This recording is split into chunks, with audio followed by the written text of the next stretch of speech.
Ever thought about the clash of nations, the epic battles for power and dominance? It's like a global chess game with each move shaping the world's future, a high-stakes power play. From political intrigue to military might, these conflicts define our history and shape our tomorrow. But amidst the chaos, voices rise for peace, for unity beyond borders, calling for a better world. It's not just about winning, it's about understanding, empathy, and finding common ground in this divided world. Join the movement for peace, for cooperation, for a future where nations don't just coexist but thrive together. Ever wondered how nations clash in a battle of power and ideology? It's a clash of empires, where boundaries blur and alliances shift like quicksand. Leaders strategize, diplomats negotiate, while soldiers march to the beat of war drums. The conflict brews, tensions rise, and the world holds its breath for the next move. Will diplomacy prevail, or will the clash escalate into a full-blown war of nations? Watch the video, feel the pulse of conflict, and take action to shape the future. Get ready for the clash of nations, where power and pride collide in an epic showdown. Leaders strategize, alliances shift, and the battlefield becomes a dance of chaos and order. Citizens rise, fueled by patriotism and fear, as the conflict escalates into a storm of emotions. Technology meets tradition, as ancient lands embrace modern weapons, creating a stunning clash of eras. From the ashes of war, a call for peace emerges, urging unity and understanding over hatred and division. Witness the conflict of nations, where the future hangs in the balance, and the choice of peace or war lies in our hands. Huge Russian 3-ton glide bombs will soon meet NATO defense technologies in Ukraine. The new giant bombs are a terrifying move by Russia that could backfire on the Russians once the bomb-carrying planes are caught in Ukraine's new air defense system, the Telegraph writes. As the publication noted, these huge Russian bombs will soon meet NATO defense technologies. The Russian aerospace forces have a new giant bomb, a 3-ton monster with retractable wings and satellite guidance that has a range of tens of kilometers if dropped from high altitude by a Sukhoi fighter bomber. It is a terrifying weapon that can kill and maim Ukrainian soldiers and civilians hundreds of meters from the point of impact, the article says. At the same time, it is pointed out that these bombs are bulky and their shorter range compared to lighter bombs could seriously endanger Russian aircrews. And as soon as Ukraine strengthens its air defense, Russian aircraft carrying large glide bombs should become the first targets, the publication writes. Recall that the Institute for the Study of War described the threat of Russian occupiers launching Fab 3000 glide bombs. The fact that Russian forces have figured out how to launch the Fab 3000 is a significant development and will increase the destructive potential of Russia's ongoing glide bomb attacks against Ukrainian forces and infrastructure. Later, observer Kovalenko analyzed the first clear photo of the modernized Russian Fab 3000 with the unguided bomb wing kit installed on it. He came to the conclusion that the designers did not make any changes to the bomb itself. Even the nose of the Fab 3000 is covered with a fairing in the old-fashioned way to reduce air resistance. The Fab 3000 M54 carries a whopping 1,400 kilograms of explosives. It is not hard to see why this would be attractive to Moscow. The Russian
A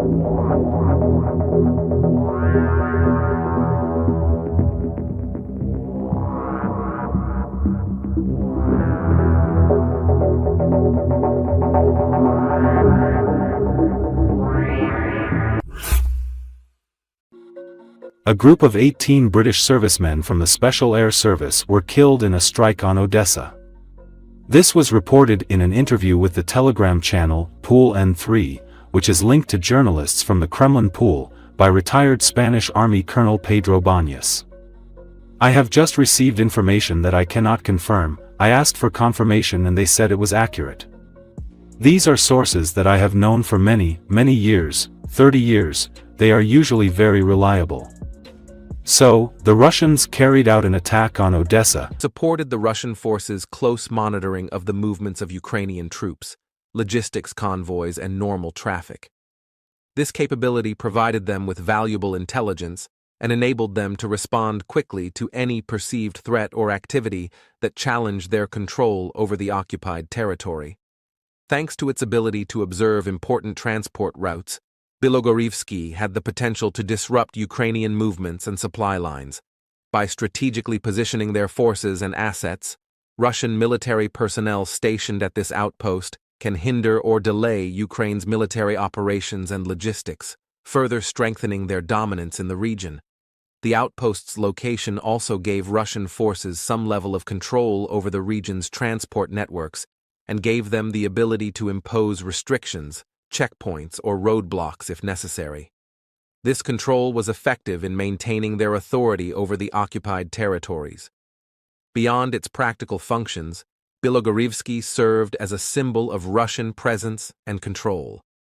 Its strategic location and visibility reinforced the perception of the Russian invasion and conveyed the message of territorial dispute and ongoing conflict. By targeting the strategic outpost of Bilogorivsky, Ukrainian forces were aiming to disrupt Russia's surveillance capabilities, challenge their control over transport networks, and create opportunities for their own movements within the Bakhmut region. The Odradivka forward operating base stood as a vital and integral component of Russian military operations in the Bakhmut region and served as a necessary forward operating point to maintain the military presence and expand control over the surrounding areas. Its importance lies in its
Now, Russian artillery is really where it's at. The Russian military is an artillery force, not an infantry force, not an armor force. And probably 80% of the casualties the Ukrainian military suffered has been because of artillery. When the Russians go into a town, they don't go to door by door to clear it. They just use artillery to pound everything into rubble and then take control of the ruins. So if there has been a significant uptick, it matters. Now, that tripling, can't confirm that it's true. It's probably part propaganda, probably part optimism. But independent reportings of artillery have also indicated a very, very sharp uptick. The problem with those reports is they tend to be somewhat dated. Anyway, there are a couple things that are going on that do suggest that the Ukrainians have had a lot more success. The first one is kind of technical, and that is we have a lot of North Korean shells that are entering the field now, and these things can't use modern artillery systems. North Korea is many things, but a technological leader it is not. And so most of the artillery pieces that the Russians have that can use the North Korean artillery shells date back to the 1950s. They have much shorter range. Since Ukrainian loitering munitions until now have only had about a range of 12 miles, that means until now, there haven't been a lot of Russian artillery pieces within range, but with the North Korean stuff in place, some of them are. Second, and far more importantly, the Ukrainians have really built up an industry from scratch for robotics and drones. And there are now not just dozens, but high hundreds, maybe even low thousands of basically garage shops around this country. Anyway, these garage shops are making more and more advanced and most importantly, longer ranged drones now that have ranges in the 20 to 35 mile range. And that puts the majority of Russian artillery potentially within range. So it's a question really of how fast the Ukrainians can spin all this up. It's not all the Ukrainians, of course. Most of the Western allies have now allowed Ukraine to do at least limited strikes within Russian territory with the weapons they brought in. So things like the American ATACMS are having a much bigger impact. But ultimately, the numbers of those things are relatively limited, and so they're reserved for relatively large concentrations as opposed to a single artillery piece. But if you can produce, thousands of drones and throw a dozen in each target, you're talking about a significant change in the picture of the front line. And we can bring in military analyst and former military officer Frank Ledwidge, who's joining us now from Oxford in the UK. Good to see you, Frank. Let's start with what these F-16s are capable of. What can they do that air defence and long-range weapons can't? Good afternoon. Well, they offer an extra capability in the air defence domain in that, unlike missiles, of course, they are dynamic, they're manned, and they can react very quickly, provided, of course, they're in the air. Much depends, of course, on what missiles they'll be armed with. I think the intention now is to give them fairly high-end missiles. But, of course, in the strike domain, that is to say the bombing function, I think it's very unlikely they'll be using these F-16s at all, or if so, very rarely. It takes a long time to integrate the systems necessary, and particularly to penetrate the extremely strong Russian air defense system. So they'll add another arrow to the quiver, as it were, but they're in no way decisive or for that matter, a game changer. And what about the pilots flying these jets? I mean, have Ukrainian pilots had enough training to use them immediately and effectively? Compared with NATO pilots, the answer is absolutely not. So probably the best trained pilots will have had roughly 15 months. They'll be able to carry out basic air defense functions, use the aircraft, begin to gain experience in integrating the various systems. But you have to remember that any military aircraft is part of a system of systems, and it takes a very great many years fully to be able to exploit the potential of aircraft like the F-16 and the avionics, the weapon systems and so on within that system, and indeed to operate in groups of more than 2 or 4, which tend to be the numbers used in NATO air forces. So no, they're not going to be operating at that level, but they'll operate and they'll be permitted to operate, of course, within the bracket of what they can do. But by Western standards, they're not well trained enough really to exploit the potential of this system fully. Okay, and what about this issue of vulnerability? I mean, how vulnerable will they be, these jets, to Russian attacks? Great question. And you saw there on the report some guys with machine guns speaking about that. But of course, the fact is the machine guns are a last and desperate line of defence, and the primary defences are Patriots, NASAMS, and all the kind of missiles that the Western are giving them. And that's the problem here. When you concentrate these aircraft in which are considered both politically and operationally valuable, you've got to defend them. And how do you defend them? The Czech Republic was also one of the leading countries providing military support to Ukraine. The Czech Republic plays an important role in providing sustainable military support to Ukraine. This support is particularly focused on providing artillery ammunition. In this context, Czech President Petr Pavel announced that his country would send 50,000 artillery ammunition to Ukraine in July and August. In continuation of this assistance, it is planned to send between 80,000 and 100,000 rounds of ammunition per month to Kiev, starting in September. This ammunition is being provided as part of a projectile procurement initiative financed through donations from allied countries. These donations provide the financial resources that make the purchase of the ammunition possible. At the end of June, the Prime Minister of the Czech Republic, Petr Fiala, announced that Ukraine had received the first batch of 50,000 rounds of ammunition purchased under this initiative. In February 2024, Petr Pavel announced that the Czech Republic had found 800,000 artillery shells ready for purchase outside the European Union. A fundraising campaign for the purchase of this ammunition was launched in March, with the participation of Germany, Canada, Great Britain, Belgium, Sweden, Denmark, and many other countries. Czech Foreign Minister Jan Lipavsky said that in the process, Ukraine could potentially receive 1.5 million rounds of ammunition, instead of the 800,000 previously agreed. This suggests that the scope of the Czech initiative could be expanded. In April, Petr Pavel announced that more than 1 million artillery shells for the Czech armed forces were available for purchase from third countries. This reveals an expansion of the Czech Republic's military support capacity and commitment to Ukraine.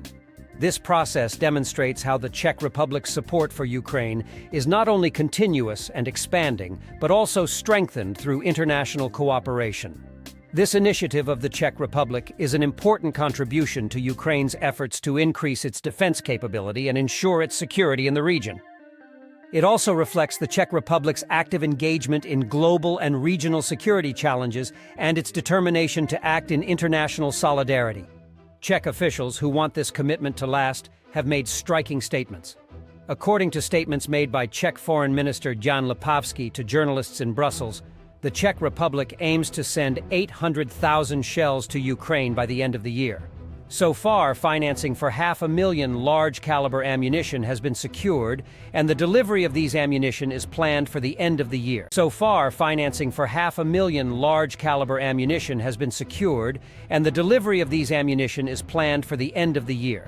However, 3 of the 18 countries backing this plan have yet to make financial contributions.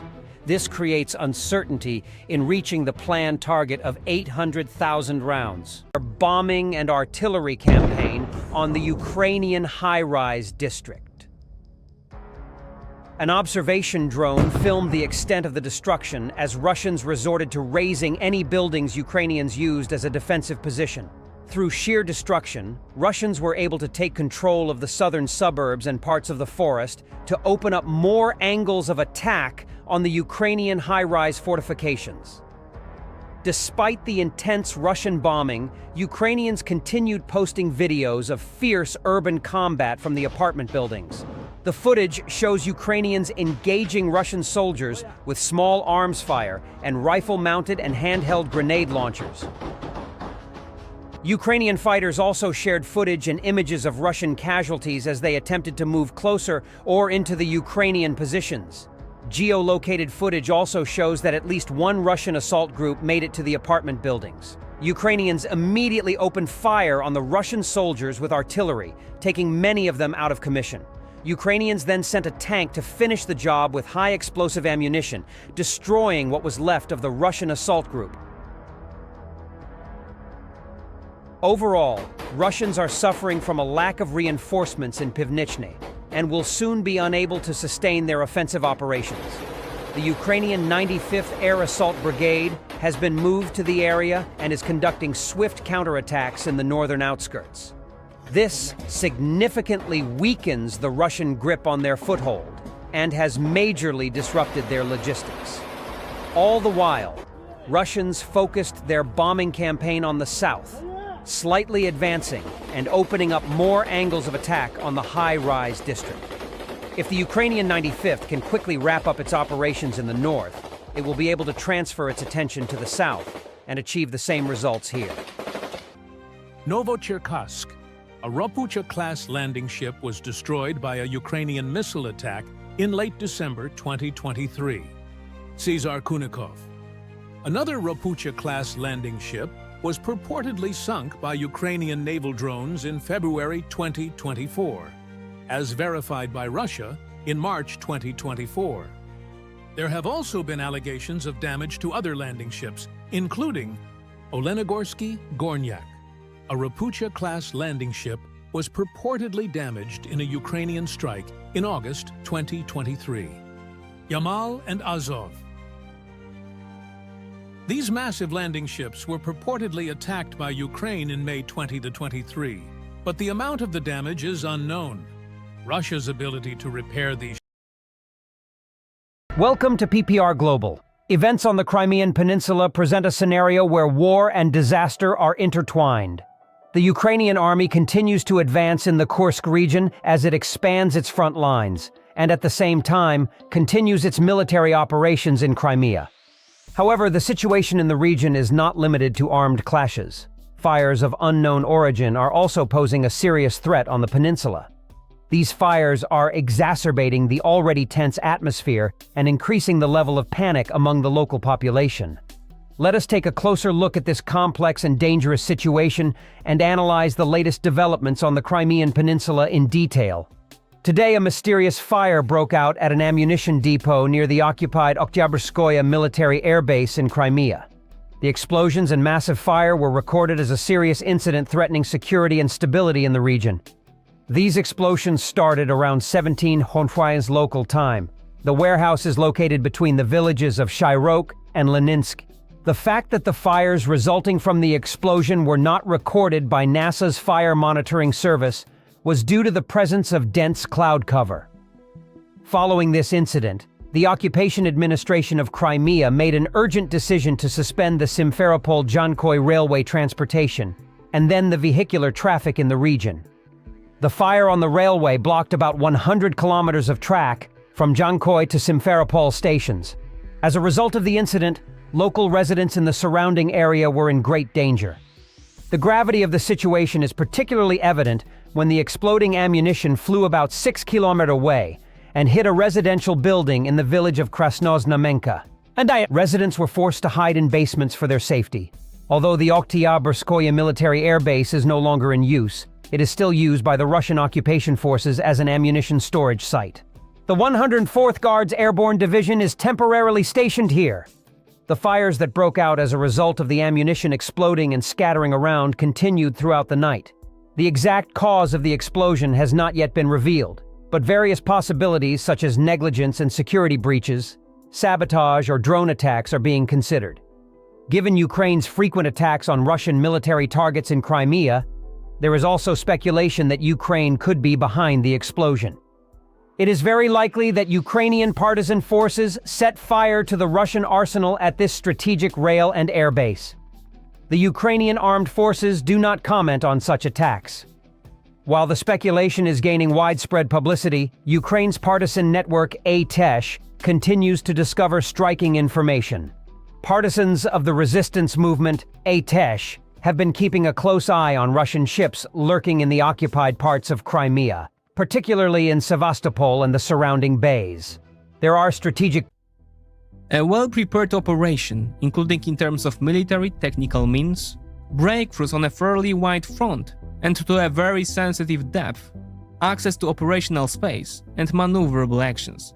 This is the description of a significant incursion by the armed forces of Ukraine into the territory of the Russian Federation, near the town of Sudia, Kursk Oblast. However, this description does not come from Ukrainian or Western analysts, but from Russian meal blogger Sviatosław Golikov. Golikov added that the Russians' defensive action for the time being was chaotic and ad hoc, and he calls the entire offensive by the Ukrainian armed forces Balaklia 2.0. that is the humiliating for the Russians and at the same time successful for the Ukrainians 2020 Kharkiv offensive, which ended with the seizure of Kupiansk and Balaklia, among others. The Ukrainian attack, according to the Russians, began on Tuesday at 8 a.m., when Ukrainian forces crossed the border between the villages of Nikolaevo-Darino and Oleshnya, heading northeast. After 72 hours, the Ukrainians entered at least 10 kilometers deep into Russian territory and began pushing in two directions. They took the R200 road toward the town of Sudia, with a population of about 6,000. The second axis went northwest toward Koronevo and Malaya Loknia, where, according to Russian meal blogger Rybar, the goal may be to reach the city of Lvov. There, according to the Russian channel, the equipment of additional defense lines and the planned evacuation of the population in case of an enemy breakthrough have already begun. A state of emergency has been declared in the Kursk region. Russian President Vladimir Putin called the Ukrainian incursion a, quote, large-scale provocation, and summoned his top advisors to discuss what he called, quote, indiscriminate shelling of civilian buildings, suburbs and ambulances with various types of weapons. Here we see Putin's meeting during the National Security Council. В Курской области, как известно, киевский режим предпринял. The Americans were not warned about the Ukrainian attack, but according to State Department spokesman Matthew Miller, it is not surprising, quote, it is not unusual. It is a war that they are conducting. We provide them with equipment. We provide them with advice.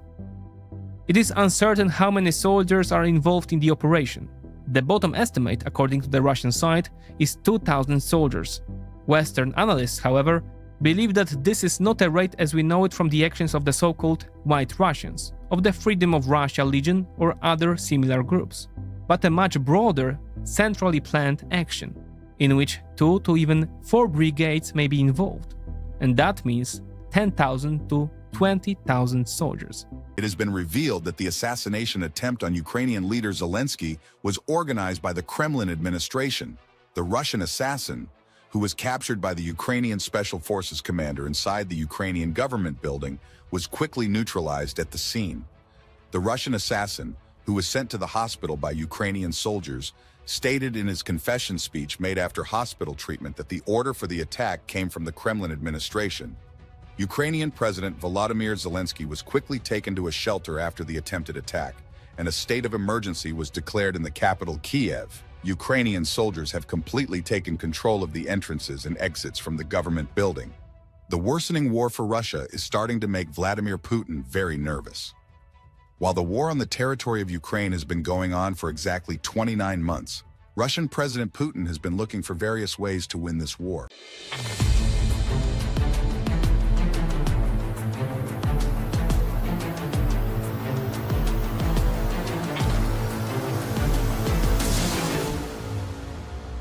The decision taken by Russian leader Vladimir Putin has dragged the Russian Navy into a civil war. The Russian admiral in charge of the command of the cruiser fleet in the south of Crimea has been expelled for objecting to Putin's illogical mission order. The expulsion of the successful Russian admiral, who had been serving in the army for many years, turned the soldiers under his command crazy with anger. Russian soldiers who started a large-scale riot in the port of Sevastopol set fire to the pier line where cruisers were stationed. Reaching a height of meters, the flames caused massive destruction on Russian warships worth millions of dollars, which will take weeks to repair. The Kremlin is preparing to give up Crimea. The developments in the recent period of the Russia-Ukraine war, which has been going on for almost 3 years, have rewritten the fate of Crimea. Russian President Vladimir Putin, who decided to annex Crimea, which he considers a Russian city with his statement more than 10 years ago, has caused great tension in global politics with this move. The Russian leader, who has become the focus of criticism with his expansionist and aggressive policies, has not given up on the unjust annexation decision in any way, despite the justified reaction of the United Nations. The point that Putin, who thought he could implement a similar move on Ukrainian territory years later, did not take into account was the appreciated self-defense struggle that the Ukrainian armed forces would show. Having achieved critical victories on the active battlefield thanks to the military and financial support provided by the Western Bloc countries led by the United States, the Ukrainian armed forces have determined a much more offensive war strategy by 2024. The Kremlin administration, surprised by what they suffered in the face of the cross-border operations organized by Ukraine during this period, literally backed into a corner, especially with the change in the balance of power in the Black Sea. During his statement on the first day of the war, Ukrainian President Volodymyr Zelensky guaranteed that as a result of this war, they would celebrate not only the victory of Ukraine's absolute independence, but also the liberation of Crimea from the unjust Russian annexation. Along with the events this year, the armed forces of Ukraine, which have signed critical moves under the leadership of Zelensky, who, unlike Putin, has once again shown that he has not forgotten his promises, have completely changed the prevailing perception of the Black Sea. These victories achieved by the Ukrainian armed forces, which managed to destroy a Russian patrol vessel named Sergei Kotov, a Karakurt-class Russian corvette ship, and a Russian attack submarine within 4 months, have deeply shaken the false balance in the Kremlin palace. Despite all this, the irrational decisions of Putin. It also prohibited military personnel from resigning their commission, making it legally impossible to leave the army alive and in good health. Since Russia's full-scale invasion of Ukraine in 2022, Russian courts have tried around 8,000 cases involving the country's military personnel. The number of trials in 2023 increased 5-fold compared to the previous year. Each month, an average of 700 sentences are handed down, according to the independent Russian media outlet Mediazona. Most cases deal with unauthorized departure from military units, 88%, disobeying orders and desertion. In many cases, judges have handed down suspended sentences which permit the armed forces to return convicted service personnel to the front line. That's according to Ivan Chuvilyev, who works with Get Lost, a Russian organization that helps people evade conscription and leave the country. He also said that about 70% of those who have sought help with his organization this year were professionals under contract.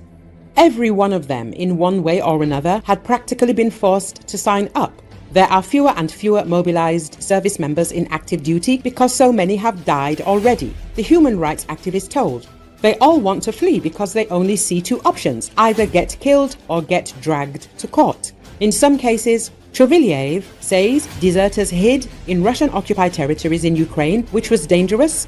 As Ukrainian troops advanced towards Kursk, they seized more than 1,000 square kilometers of Russian territory and detained at least 600 Russian soldiers, including Chechen troops loyal to Ramzan Kadyrov, shocking the Kremlin and raising serious concerns about Russia's ability to defend its homeland.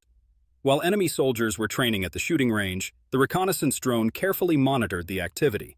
It immediately relayed the location information of the identified targets to the kamikaze drones, which were then directed to the designated target. The kamikaze drones reached the target and executed 2 effective explosions.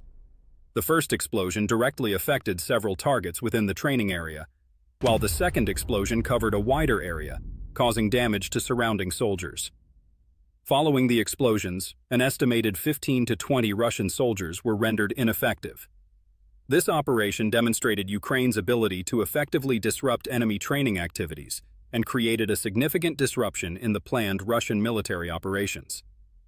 The incident at the training area is seen as a significant step in undermining the morale of the Russian army and testing their operational capabilities. Today, Ukrainian drones once again carried out strikes against critical facilities on Russian territory. This time, the target was the Kavkaz oil depot in the Rostov region. Rostov Governor Vasily Golubev officially announced the attack on the oil depot. Rostov regional authorities reported that the oil depot was attacked by 2 separate waves of drones. The first wave of drones approached the depot area and targeted diesel fuel tanks, resulting in a fire. The second wave of drones was recorded as another factor that magnified the fire. Ukraine launched 45 drones over Russian territory, including 23 in the border region of Bryansk and 6 over the Belgorod region. 11 drones managed to reach Moscow, the capital of Russia, but were destroyed by the Russian anti-air defense system. These low-budget drones shouldn't even be able to penetrate a few miles into Russian territory, yet here they are, and Moscow proves a failure to intercept them at the initial stage. Failure 1. The Russians experienced a complete intelligence failure regarding the Ukrainians. For the last 2 months, Ukrainian troops have been slowly amassing. To avoid suspicion, they began adding troops in small groups over time.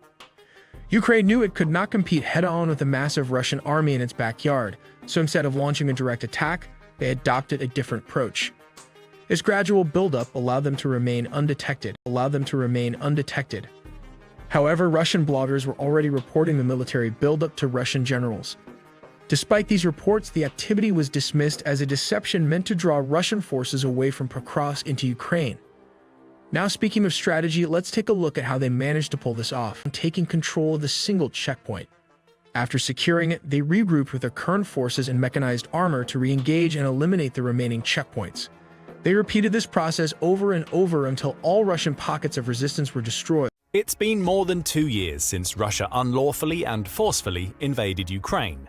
Since then, the North Atlantic Treaty Organization, or NATO for short, has been trying to gauge the best response to the atrocities taking place in Ukraine.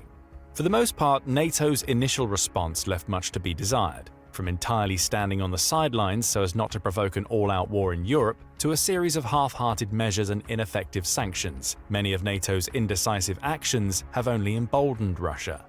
But now the time for hesitation is over, and NATO is well aware of it. Russia mustn't be allowed to win at any cost, and NATO must be the one to make sure of it. But why? Why is it so crucial for NATO to stop Russia, and why now? These are just some of the questions that we'll answer in this video, so stick around.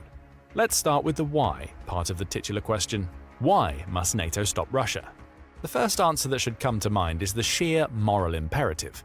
According to the United Nations High Commissioner for Human Rights, OHCHR, 10,582 civilians lost their lives in Ukraine in the first 2 years of the war. Another 19,875 have been injured, with the OHCHR specifying that the number could be even higher. During the same 2 years, 31,000 Ukrainian troops have been killed defending their country, according to Ukraine's President Volodymyr Zelensky. US estimates paint an even grimmer picture, putting the number of Ukrainian soldiers killed at 70,000, with another 120,000 injured. And that's just by August of 2023, not even 2 full years since the invasion started. As a result of heavy shelling and fighting, an estimated 3.7 million Ukrainians have been forced to abandon their homes and are now internally displaced, while another 6.5 million people have fled to neighboring countries like Poland, Hungary, and Moldova, as well as other nations worldwide. Given the severe hardships many Ukrainians faced during these horrific years, it's no wonder these figures are so high. The findings made public in the April 2023 hearing before the US House Committee on Foreign Affairs titled "Exposing Putin's Crimes: Evidence of Russian War Crimes and Other Atrocities in Ukraine" paint a chilling yet undeniable picture of just how much devastation Russia has unleashed on Ukraine. Civilian buildings have been bombed mercilessly, despite housing children or the elderly. Innocent Ukrainians who've been executed have been either dumped in the streets or half buried in mass graves. Ukrainian prisoners of war have been beheaded. Numerous journalists, civil servants, and even everyday people have been abused in makeshift torture chambers using inhumane techniques like waterboarding and electric shock. Russian missiles have even hit funeral processions for those killed in this senseless war. Many of the people who have stayed in Ukraine despite the constant terror are living in damaged homes or buildings and lack basic resources like food, water, and medicine. That's why the UN Refugee Agency estimates that as many as 14.6 million Ukrainians need humanitarian help in 2024 alone. In a move that has shocked the world, Ukraine has just launched a daring invasion into Russia, flipping the script on a war that many thought they understood. But this assault didn't come out of nowhere. For months, Ukraine has been meticulously setting the stage with a series of calculated strikes deep into Russian territory. These weren't random attacks, they were precision strikes, each one part of a master plan. With every hit, Ukraine was not only probing Russia's defenses, but also exposing Putin's vulnerabilities for the world to see. These strikes revealed the cracks in Russia's armor, and now, as the world watches in awe, Ukraine's true strategy is revealed. A meticulously crafted plan to strike Russia where it hurts most. Ukrainians consider that Russia did not invade their country in 2022, but nearly 10 years earlier, in 2014, when Russian special forces, the so-called Little Green Men, occupied Crimea and annexed it at the bidding of Russian President Vladimir Putin. At the same time, Russian-armed and Russian-backed separatists, supported by elements of the Russian army and Russian special forces, also occupied parts of the Donetsk and Donbass regions in eastern Ukraine. A protracted low-intensity conflict began. In February 2022, the Russian army launched a full-scale conventional attack into the rest of Ukraine, aiming at capturing Kyiv, the capital, and decapitating the government. After initial advances, the Russian army was halted amid extremely high numbers of casualties, thousands of troops, armored vehicles, and combat aircraft. The Russian military's inability to conduct rudimentary battlefield tactics, let alone undertake more complex combined arms operations, was exposed. After years of poor investment and corruption, the Russian army was exposed as a hollow shell. Vladimir Putin's three-day special military operation, intended to take Kyiv and bring down the democratically elected Ukrainian government in a lightning strike, is now in its third year. The Russian advance slowed to a crawl and was even forced back in some areas, and then it came to a halt. Artillery barrages have turned woods and forests into splintered wastelands, highly reminiscent of Western France during the First World War. Tank and mechanized infantry forces slug it out. Russian infantry advance hesitantly across no man's land to be targeted by swarms of small drones mounting grenades and RPG rounds. But a stalemate does not win a war. Russia's sheer size, its factory capacity and its manpower helps to compensate for its high losses. Despite Russia's willingness to expend thousands of its own soldiers in fruitless, suicidal attacks, a long drawn-out war may be working in its favor. The Russian army is slowly beginning to reconstitute itself in ways that the Ukrainian army, with fewer resources and personnel, is struggling to do. In a few weeks, a new Russian spring offensive looks likely. There are some major challenges facing Ukraine as it contemplates a new Russian attack. Artillery shells are running out, soldiers are running out, and much needed support from international.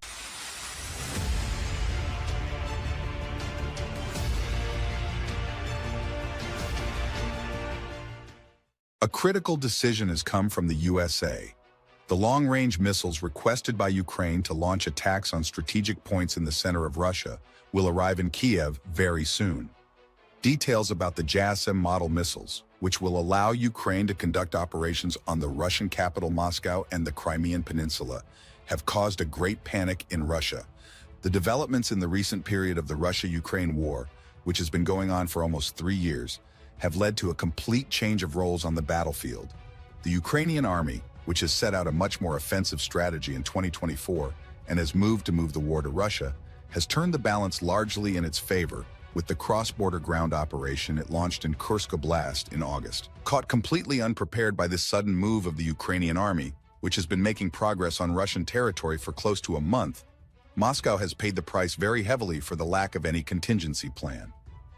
Monday, August 26th, Moscow decided to launch airstrikes as a last resort to repel the Ukrainian forces from Russian territory, which they could not prevent in ground battles. And these attacks ignited a huge crisis on the agenda of world politics. The countries of the Western Bloc, which have taken action to prevent the continuation of the destruction caused by Moscow, which has carried out attacks without distinction of target, in a way that is completely contrary to the international rules of war, have announced that they are considering lifting restrictions on weapons systems after a long period of time. At this point, the first request came from Josep Borrell, the High Representative of the European Union for Foreign Affairs and Security Policy, personally. After Borrell's request, which stated that Western weapons systems should be allowed to be used on Russia to stop the destruction in Ukraine and prevent Russian attacks, many Western countries, including the United States, decided to put the issue back on the agenda. The biggest question of curiosity was whether the United States, which has so far maintained these restrictions so that tensions do not escalate and a possible nuclear conflict with Russia does not start, will change its decision. At this point, Kiev, which sent a delegation to Washington to convince its ally, had the opportunity to share a list of strategic targets for attacks that they will organize if the restrictions are lifted with the national security advisors of the United States, France, Great Britain.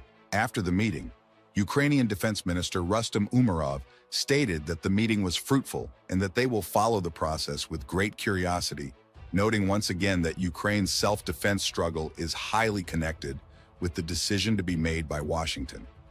The expected answer arrived on September 3rd. As you may recall, the Politico news agency claimed in a news report published a month ago that the Biden administration was ready to provide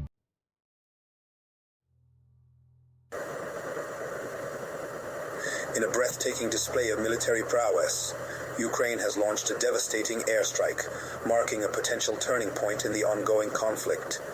The attack, which targeted a massive Russian convoy, has inflicted what many experts believe to be the heaviest losses for Russia yet in this brutal war. The audacity and precision of the strike have sent shockwaves through the international community, raising questions about the future of the conflict and Russia's ability to maintain its military offensive. Early reports suggest that the convoy, stretching for miles and laden with essential military equipment and supplies, was caught off guard. The Ukrainian Air Force, utilizing a combination of fighter jets and long-range missiles, unleashed a barrage of firepower on the unsuspecting convoy. Videos circulating on social media depict a scene of utter devastation, with burning wreckage strewn across a wide area. The sheer scale of the destruction is a testament to the effectiveness of the Ukrainian operation. While the full extent of the damage is still being assessed, preliminary estimates suggest that hundreds of Russian troops may have been killed or wounded. The loss of such a significant number of personnel, coupled with the destruction of vital military hardware, represents a major blow to Russia's war effort. This audacious attack underscores Ukraine's unwavering determination to defend its territory and its people. The world watches with bated breath as the ramifications of this stunning Ukrainian offensive continue to unfold. One thing is certain: this daring airstrike will have far-reaching consequences, potentially altering the trajectory of the war and forcing Russia to reassess its strategic objectives in Ukraine. The success of the Ukrainian airstrike can be attributed to a combination of factors, including meticulous planning, precise execution, and effective utilization of intelligence. Reports suggest that Ukrainian forces had been tracking the movements of the Russian convoy for several days, patiently waiting for the opportune moment to strike. The element of surprise played a crucial role in the operation's success. The convoy, seemingly confident in its numerical superiority and air defense capabilities, appears to have let its guard down. This lapse in vigilance proved fatal, as Ukrainian forces exploited the vulnerability, launching their attack with devastating precision. Ukrainian fighter jets, utilizing advanced targeting systems, were able to pinpoint key vehicles within the convoy, including command and control centers, ammunition trucks, and fuel tankers. And the destruction of these critical assets crippled the convoy's ability to function effectively, throwing the Russian forces into disarray. Adding to the complexity of the operation, Ukrainian forces employed long-range missiles to target the convoy from a distance. These missiles, likely provided by Western allies, allowed Ukraine to strike with impunity, minimizing the risk to their own pilots and aircraft. The Ukrainian airstrike has sent shockwaves through the Russian military establishment, exposing vulnerabilities in its logistics and supply lines. The destruction of such a large convoy will undoubtedly have significant implications for Russia's ability to sustain its military operations in Ukraine. The attack has also dealt a severe blow to Russian morale. The sight of their comrades' burning vehicles and the knowledge that their enemy possesses such devastating firepower will undoubtedly sow seeds of doubt and fear within the ranks of the Russian army. This could potentially lead to a decrease in combat effectiveness and a reluctance to engage in future offensives. Moreover, the airstrike has provided a much-needed morale boost to the Ukrainian people and their armed forces. The success of the operation serves as a powerful symbol of Ukrainian resilience and their determination to resist Russian aggression. This victory is likely to galvanize further support for the war effort, both domestically and internationally. In the short term, the airstrike may force Russia to adopt a more cautious approach, focusing on consolidating its gains and reinforcing its defensive positions. The loss of vital supplies and equipment will necessitate a pause in offensive operations as Russia attempts to rebuild its logistical capacity.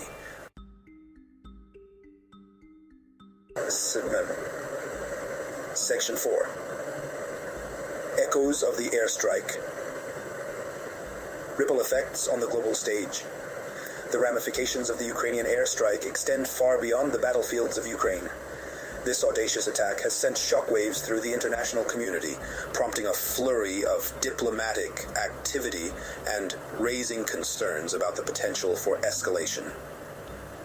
Western leaders have been quick to condemn the Russian invasion of Ukraine and have pledged their unwavering support for the Ukrainian people. The success of the Ukrainian airstrike is likely to embolden these nations to provide even greater military and humanitarian aid, further bolstering Ukraine's defenses.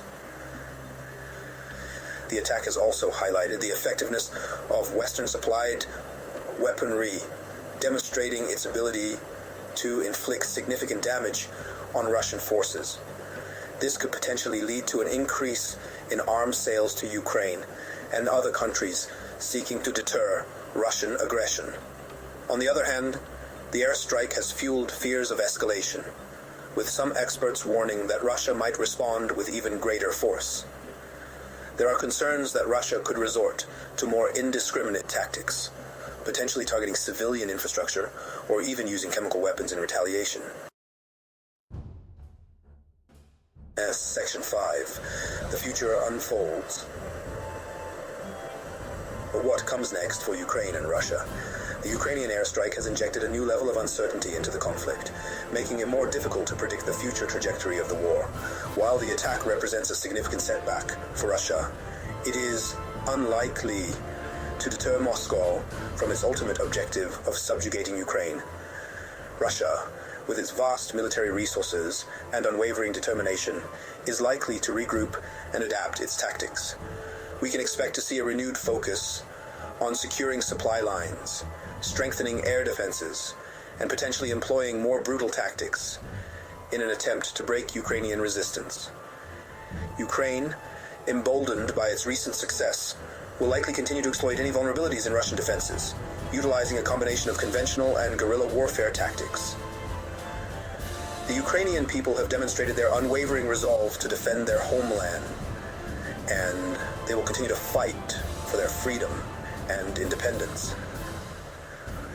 The coming days and weeks will be critical in determining the long-term impact of the Ukrainian airstrike. The world watches with bated breath, hoping for a swift and peaceful resolution to this devastating conflict. The history of Ukraine is a convoluted saga of pride, pain, and survival against overwhelming odds. Nestled in the heart of Eastern Europe, this vibrant nation has often been a battleground for larger geopolitical ambitions, its fate intertwined with the vicissitudes of its powerful neighbors. Ukraine's past is marked not just by periods of sovereignty, but also by tumultuous times of domination and resistance, each era sowing seeds of the current discord. Throughout centuries, Ukraine has been a mosaic of cultures, each adding its unique hue to the national identity.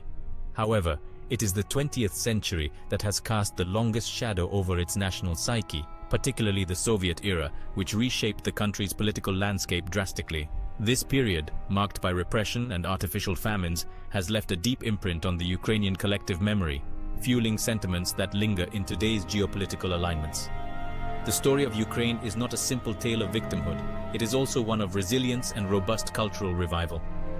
Despite the scars of the past, the spirit of Ukraine has not been quenched. It has been tempered like steel in the forge of history. As we explore further, the layers of complexity in Ukraine's history will reveal not just the roots of current conflicts, but also the enduring strength of its people. The Soviet imprint on Ukraine is profound and indelible. Under Soviet rule, Ukraine experienced a series of draconian policies that aimed at integrating it more closely with Soviet ideology and economic practices. The collectivization of agriculture in the 1930s, for instance, led to the catastrophic Holodomor, a man-made famine in which millions of Ukrainians perished. This tragic event is a pivotal chapter in Ukraine's history, symbolizing the harshness of Soviet policies. Stalin's era was particularly oppressive, marked by purges and the suppression of Ukrainian cultural identity. the Russian language was promoted at the expense of Ukrainian, and local history was rewritten to fit Soviet narratives. Such measures were not mere cultural adjustments, but part of a deliberate strategy to eradicate a sense of national identity and quell any seeds of dissent. This suppression has had long-lasting effects on ethnic and national tensions in Ukraine. Post-World War II, Ukraine became a crucial frontier in the Cold War landscape, hosting a significant number of Soviet military installations. This strategic importance brought certain economic advantages, but also made Ukraine a focal point of Soviet military and security concerns. The legacy of being at the heart of Soviet strategic planning continues to influence how Ukraine is viewed by Russia and the West. The unraveling of the Soviet Union brought about a wave of independence movements across Eastern Europe, and Ukraine was no exception. The Declaration of Independence in 1991 was a monumental moment, celebrated across the nation. However, the shadows of the Soviet past didn't dissipate with the fall of the Union. They morphed into new challenges for the young nation. Ukraine's ethnic composition is as varied as its history. While the majority of Ukrainians share a common Slavic ancestry, significant minorities like Russians, Romanians, and Hungarians add to the national tapestry. This diversity has been both a source of rich cultural exchange and a cause of friction, particularly in regions like Crimea and the Eastern Territories, where ethnic Russians predominate. Historically, these ethnic tensions were often exacerbated by external influences. During the Soviet era, Russian was promoted as the lingua franca, undermining the status of the Ukrainian language and creating a hierarchy of ethnicities. This policy sowed seeds of division that have grown into significant political and social rifts in contemporary Ukraine, particularly evident during the 2014 Crimea crisis. The Orange Revolution of 2004 and the subsequent Euromaidan protests of 2013 to 2014 were not just political upheavals, but also expressions of a deeper struggle for identity. These events highlighted the divide between those who envision a Ukraine integrated with Western Europe and those who feel a strong cultural and political alignment with Russia. This schism is deeply entwined with ethnic identities and historical affiliations. The ongoing conflict in eastern Ukraine, which began in 2014, illustrates how historical ethnic divisions can be leveraged by external forces to incite and sustain conflict. Russia's tacit support of separatist movements in eastern Ukraine is viewed by many as an attempt to exploit these ethnic divisions, aiming to keep Ukraine within its sphere of influence by destabilizing it from within. Ukraine's strategic location between Europe and Russia has made it a pivotal area in geopolitical chess games throughout history. From the days of the Kievan Rus through the partitions of Poland and into the Cold War, Ukraine has been perceived as a gateway or a buffer state by its larger neighbors. This strategic importance has often meant that Ukraine's own aspirations were overshadowed by the ambitions of others. During the Soviet era, Ukraine was integral to the USSR's defense strategy against the West. Its geographical position made it a front line of sorts, housing missile silos and heavy military apparatus. Even today, this legacy influences how Russia perceives its security needs, with Ukraine considered a critical buffer against NATO expansion. The post-Soviet space has been characterized by Russia attempting to maintain influence over its former territories, with Ukraine being a primary target. The annexation of Crimea in 2014 and the support of separatist movements in eastern Ukraine are recent examples of how historical strategic imperatives continue to shape the actions of states in this region. Western responses have also shaped Ukraine's path. NATO's eastward expansion and the EU's partnership offers to Ukraine have been perceived by Russia as direct threats to its sphere of influence. These geopolitical maneuvers have not only deepened existing national divides within Ukraine, but also escalated tensions to levels reminiscent of the Cold War. The echoes of historical conflicts resonate loudly in today's Ukraine. The enduring influence of the Soviet era, the persistent ethnic divisions, and the continuous strategic tug-of-war have all contributed to the current unrest in the region. The conflict in eastern Ukraine, while having its immediate triggers, is deeply rooted in the historical complexities of the nation. Today, Ukraine finds itself at a crossroads, grappling with its past while trying to forge a path forward. The challenges it faces are not merely remnants of history, but active elements that influence everyday life and national policy. Understanding these elements is crucial for any meaningful resolution to the ongoing conflict.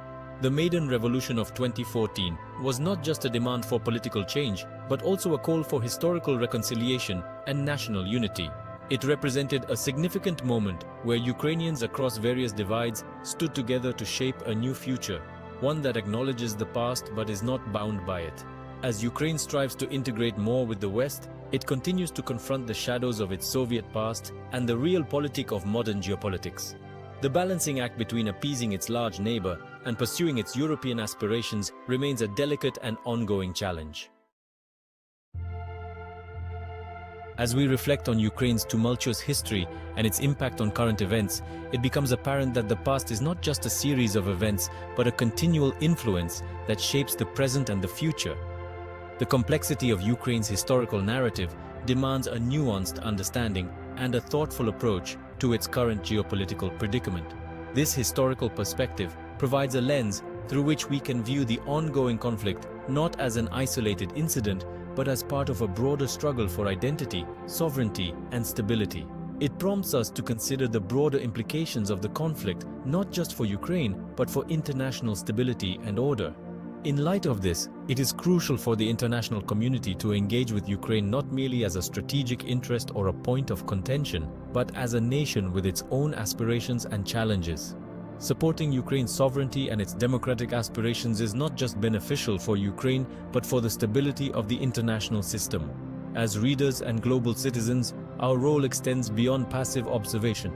We are called to engage, to educate ourselves about this complex history, and to support initiatives that promote peace and reconciliation.